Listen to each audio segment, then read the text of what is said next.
Hello மக்களே, welcome to RJ Tamil audio novels. நான் தான் உங்கள் ஆர்ஜே. என்னுடைய கதைகளை கேட்டு மகிழ என்னுடைய சேனலை சப்ஸ்கிரைப் செய்து கொள்ளுங்கள்.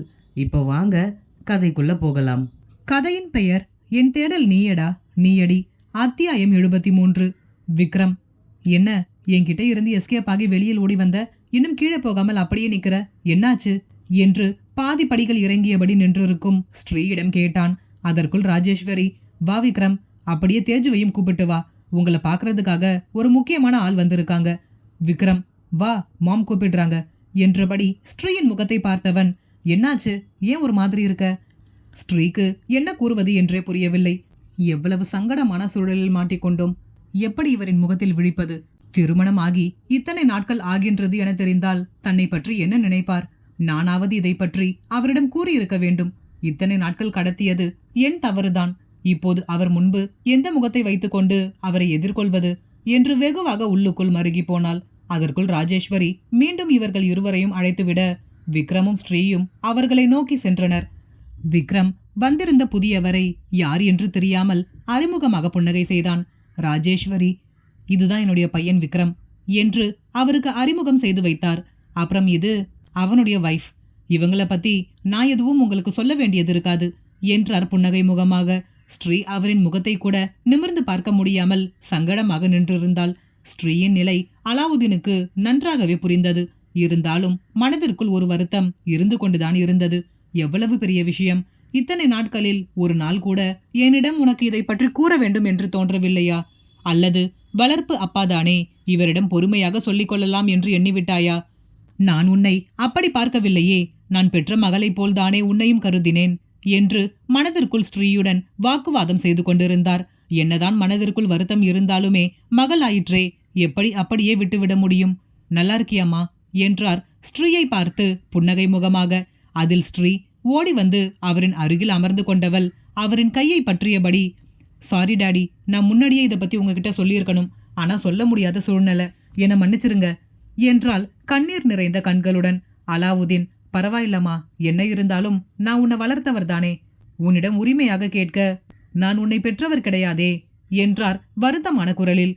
என்னதான் இதை பற்றி ஸ்ரீயின் முன்பு பேசக்கூடாது என்று அவர் மறைத்து வைத்திருந்தாலும் கூட அவரின் ஆழ் மனதின் வருத்தம் வெளியே வார்த்தைகளாக வந்துவிட்டது.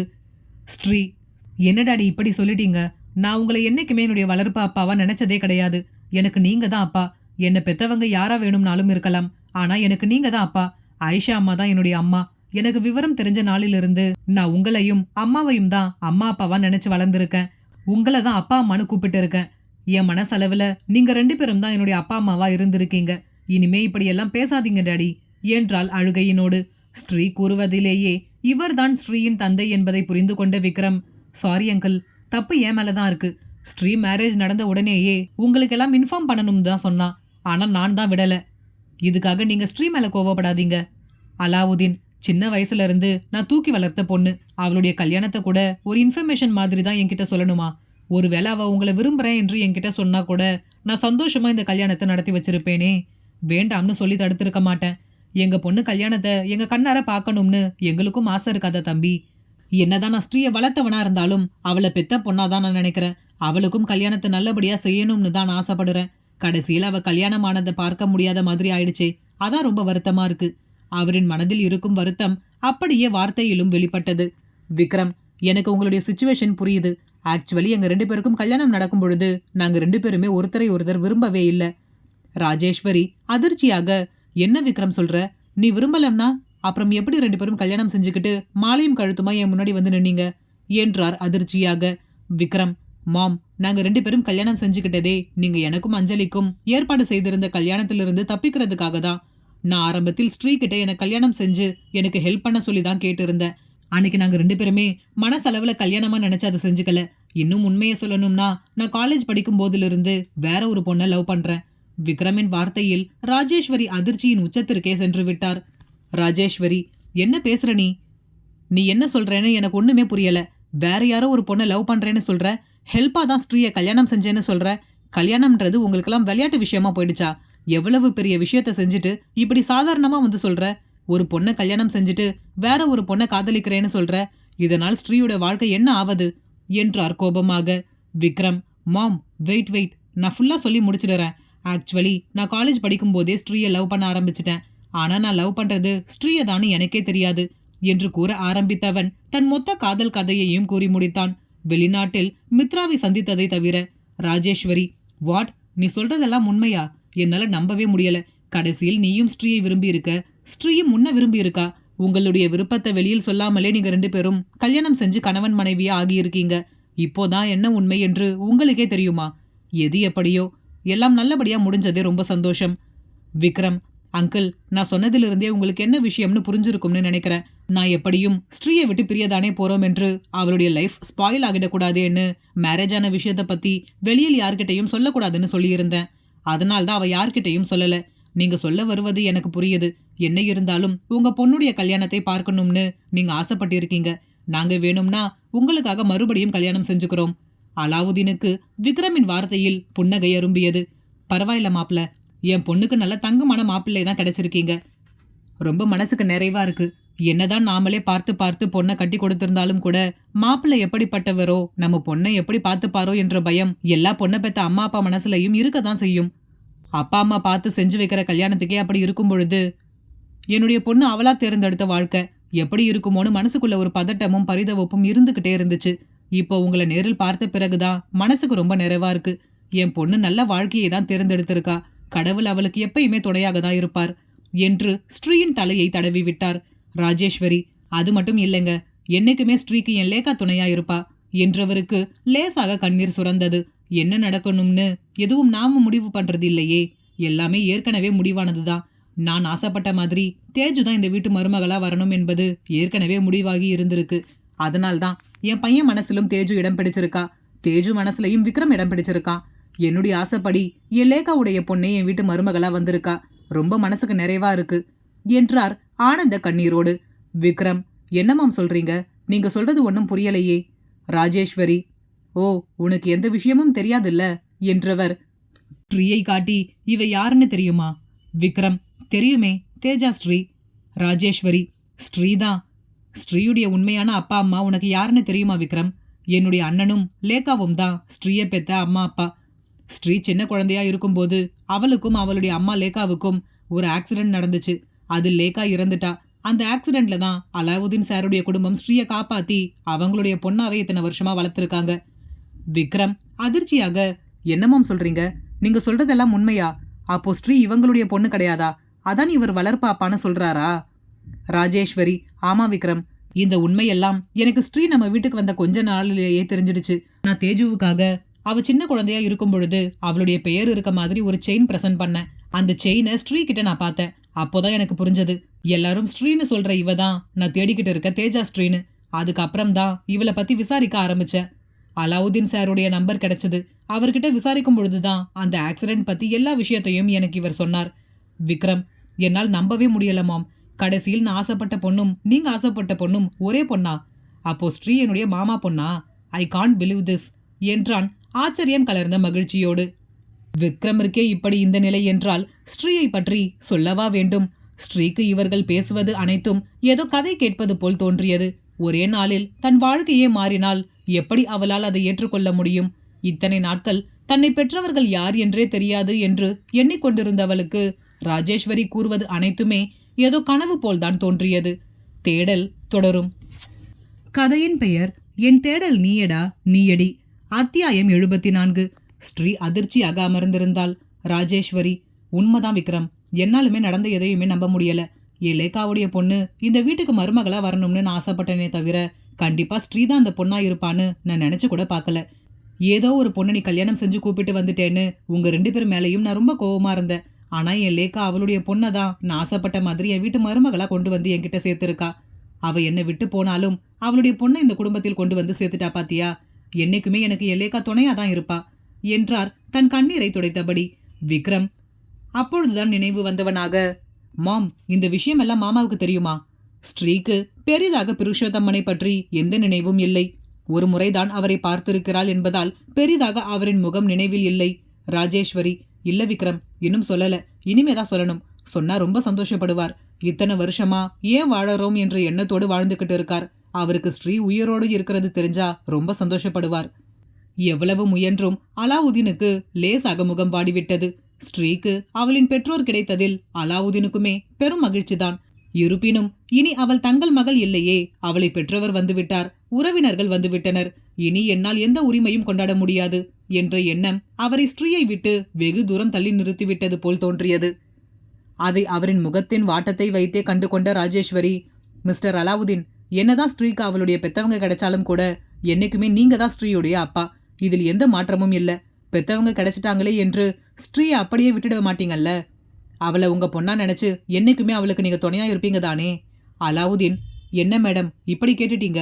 என்னைக்குமே ஸ்ரீ என்னுடைய பொண்ணு தான். யாரு இல்லைன்னு சொன்னாலும் நான் ஏத்துக்க மாட்டேன். ஸ்ரீ ஏன் பொண்ணு என்றார் மனதார. இப்போது தேஜா ஸ்ரீக்கு எப்படி செயலாற்றுவது என்றே தெரியவில்லை. செய்வதறியாது அமர்ந்திருந்தாள். ஆனாலும் அவளின் கையை பலமாக பற்றியிருந்தார் அலாவுதீன். ஒரு நொடியும் விடவில்லை. அதிலிருந்து அவரின் மனநிலையை உணர்ந்த ஸ்ரீ அவரின் கைக்கு மேல் தன் மற்றொரு கையை வைத்தவள், என்ன பெத்தவங்க எனக்கு கிடைச்சிருந்தாலும் எனக்கு என்னைக்குமே நீங்க தான் டாடி. உண்மையான அப்பாவுடைய பாசம் எப்படி இருக்கும்னு எனக்கு தெரியாது டாடி. ஆனா உங்ககிட்ட தான் நான் அதை உணர்ந்திருக்கேன். பொதுவா பெத்தவங்க அவங்க பசங்க மேல பாசம் காட்டுறது சாதாரண ஒரு விஷயம்தான். இயல்பாகவே எல்லா பெத்தவங்களுமே அவங்க பிள்ளைங்க மேல பாசமா தான் இருப்பாங்க. ஆனா நீங்களும் நானும் அப்படி கிடையாது டாடி. நாம ரொம்ப ஸ்பெஷல். யாருன்னு தெரியாத ஒரு குழந்தை மேல பாசத்தை கொட்டி வளர்க்கறதுக்கு நான் எவ்வளவு புண்ணியம் பண்ணியிருக்கணும் என்றால் உணர்ச்சி பூர்வமாக. ஸ்ரீயையே ஓரிரு நொடிகள் வியர்ந்து பார்த்த அலாவுதீன், என் பொண்ணு ரொம்ப பெரியவளா வளர்ந்துட்டா என்றார் பெருமிதமாக. இவர்கள் இருவரின் உறவை பார்ப்பதற்கே மிகவும் அழகாக இருந்தது. ஆம், ஸ்ரீ கூறுவதும் உண்மைதானே. பெற்றவர்களுக்கு என்றுமே தங்கள் பிள்ளைகளின் மீது அன்பு இருக்கத்தான் செய்யும். அதுதானே இயற்கை. ஆனால் இப்படி யார் என்று தெரியாத குழந்தையின் மேல் இத்தனை வருடங்களாக அன்பு பாராட்டி தன் பிள்ளை போல் வளர்த்தவருக்கு திடீரென்று வேறொருவர் வந்து உரிமை கொண்டாடுவதை எப்படி அவரால் ஏற்றுக்கொள்ள முடியும்? அவரின் நிலையிலிருந்து பார்த்தால்தான் அவரின் கஷ்டம் புரியும். ராஜேஸ்வரி, சரி வாங்க, அண்ணா வீடு வரைக்கும் போயிட்டு வந்துடலாம். விக்ரம், மாம், நீங்க அங்க போய் பல வருஷம் ஆகுது. அங்கெல்லாம் போனா செட் ஆகுமா? அங்க அந்த அஞ்சலியும் அவளோட அம்மாவும் வேற இருப்பாங்க. தேவையில்லாத பேச்செல்லாம் வரும். மாமாவை இங்க வர வச்சிருங்க. ராஜேஸ்வரி, இல்ல விக்ரம், அந்த வீட்டை விட்டு நான் கடைசியா வெளியே வரும்பொழுது இனி லேக்காவும் தேஜுவும் இல்லாமல் இந்த வீட்டுக்குள்ள வரமாட்டேன்னு அண்ணன்கிட்ட சொல்லிட்டு வந்தேன். ஆனா இனி நான் நினைச்சாலும் லேக்காவை பார்க்க முடியாத அளவுக்கு அவ என்னை விட்டு ரொம்ப தூரம் போயிட்டா. ஆனா தேஜு எனக்கு கிடைச்சிட்டா. இப்போ நான் என் அண்ணனுக்கு வாக்கு கொடுத்த மாதிரி தேஜுவோட சேர்ந்து அந்த வீட்டுக்கு போக போறேன். அது மட்டும் இல்ல விக்ரம், எனக்கு சில விஷயங்கள் அங்க போய் பேசி தீர்க்க வேண்டியது இருக்கு. அதெல்லாம் உனக்கு இங்க சொன்னா புரியாது. அங்க வந்து பாரு, அப்போதான் உனக்கு எல்லாம் தெளிவா புரியும். தன் தாய் எதையோ மறைமுகமாக கூறுவது போல் தோன்றவும், என்ன மாம், எனிதிங் இம்பார்ட்டன்ட்? ராஜேஸ்வரி, அங்க போனா உனக்கே தெரியும். அஞ்சலி தன் கையில் இருக்கும் தேநீரை பருகாமல் முகம் முழுக்க வருத்தத்துடன் எதையோ சிந்தித்தபடி அமர்ந்திருந்தாள். ருக்மணி தன் போனில் யாருடனோ பேசியபடி அவள் அருகில் வந்தவர், ஏய் அஞ்சலி, இப்போ என்ன ஆச்சுன்னு மூஞ்சியை இப்படி தூக்கி வச்சுக்கிட்டு உட்காந்துருக்க? அஞ்சலி அவசரமாக, அம்மா, மாமாவை பத்தி ஏதாவது தெரிஞ்சதா? அத்தைக்கிட்ட பேசுனீங்களா? ருக்மணி, இப்போது ஆண்டி அண்ணிக்கிட்ட பேசிட்டு வரேன். அண்ணன் எங்க போயிருக்காருன்னு தெரியலையாம். இவங்க கிட்டையும் எதுவும் சொல்லிட்டு போகலையாம். விக்னேஷும் மாமாவோட ஃப்ரெண்ட்ஸ் கிட்ட எல்லாம் கேட்டு பார்த்துட்டானாம். யாருக்குமே அவர் எங்க போயிருக்காரு என்ன பண்றாருன்னு ஒண்ணுமே தெரியலையாம். அண்ணி ரொம்ப கவலையா பேசிக்கிட்டு இருந்தாங்க. அஞ்சலி, ச்சே, இந்த மாமாவுக்கு கொஞ்சம் கூட அறிவே இல்லம்மா. எங்கேயாவது போனா மற்றவங்க கிட்ட சொல்லிட்டு போகணும் என்ற அறிவு கூட இல்லை பாரு. இப்போ எல்லாரும் அவர் எங்கே போனாரோ என்ன ஆனாரோன்னு தேடிக்கிட்டு இருக்கோம். ருக்மணி, நீ கவலைப்படுற மாதிரி எல்லாம் எதுவும் இருக்காது அஞ்சலி. அண்ணன் என்ன சின்ன குழந்தையா? அதெல்லாம் அவர் பத்திரமா வந்துடுவார். ஏதாவது முக்கியமான விஷயமா இருந்திருக்கும். அதான் சொல்ல முடியாத சூழ்நிலையோ என்னவோ. அஞ்சலி, அப்படி என்ன பெரிய சூழ்நிலை? உங்க அண்ணன் சரியான வேஸ்ட்டுமா. அவர்கிட்ட ஒரே ஒரு ஹெல்ப் தான் கேட்டேன்.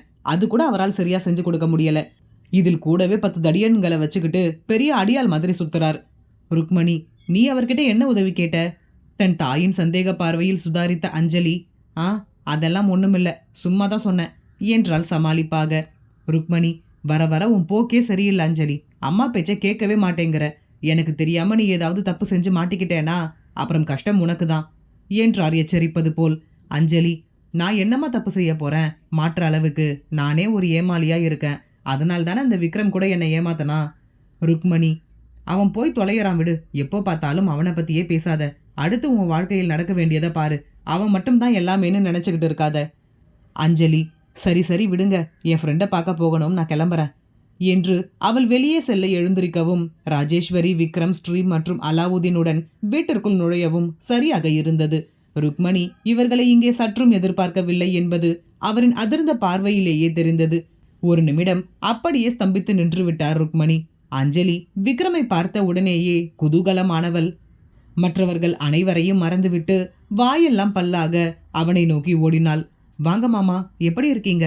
ஏன் அங்கேயே நின்னுட்டீங்க? உள்ள வாங்க என்றவள் அப்பொழுதுதான் சுற்றி இருப்பவர்களை கவனித்தாள்.